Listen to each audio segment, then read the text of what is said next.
Once again, thanks for tuning in. Holly Shields here for kalkinemedia. Investing in the financial markets requires a skill set that is honed after years of study and experience. To select a potential winning stock, there are thousands of methodologies that have worked for many investors. However, these methods may not work for everyone, and it depends on every investor's own financial goals, knowledge, investing experiences, and psychology. But there are a few general tips that could come in handy for all investors, irrespective of their investing style. Let's have a look at a few of them, but before we get into it, please sub to our channel, and while you're at it, press that bell icon.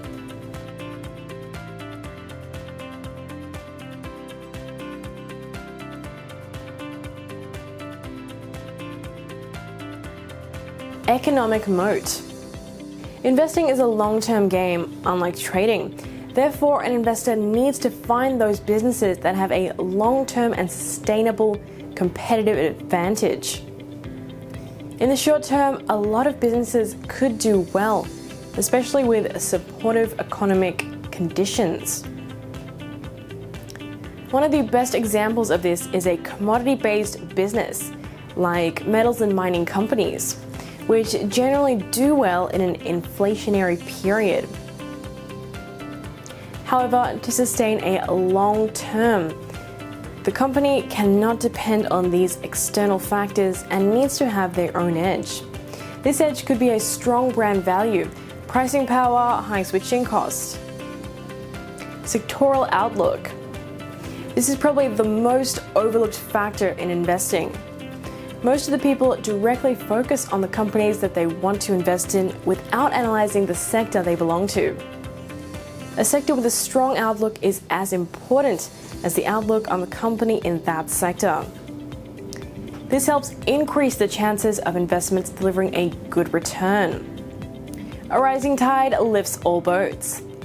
The stock market adage simply means that if the sector itself has a strong potential to beat the broader market, then even the mediocre companies could do well. Likewise, if the sector is having a rough patch ahead, even the strongest companies would feel the heat. Management's competency.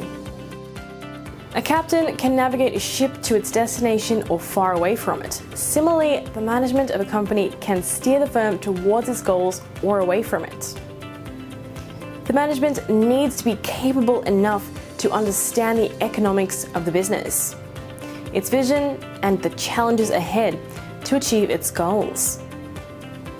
Not only competency, but the management also needs to have a long track record of being ethical and transparent to its shareholders.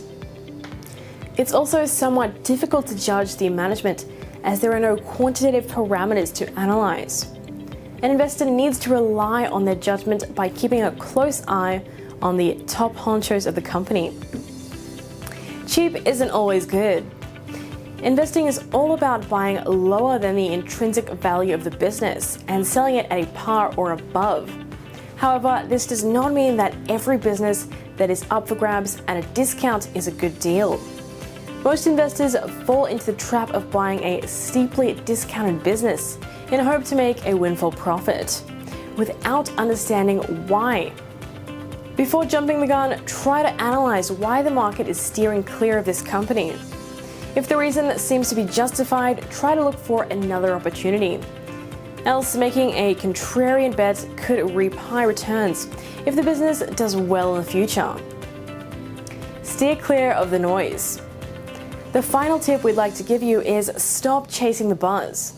Most of the time, when a stock does exceptionally well over a period of time, it attracts a lot of attention from the street. Media houses, investors, market experts, financial advisors, etc. all start to recommend these hottest stocks. Then there's no harm in buying a stock that's rising in value. However, if you need to invest, you need to ask yourself a question. Is it too late, or is the company still undervalued? Generally, when the buzz spreads around a stock and the crowd starts flocking in, this is the time when the astute investors who are holding the stock from the bottom are exiting. Therefore, doing your own due diligence is always recommended. Now that you're up to speed, check out some of our other videos to boost your financial IQ. And if you like this info, please give us a like, comment and a share. For regular updates, head to our website at kalkinemedia.com. This has been Holly Shields for Kalkinemedia.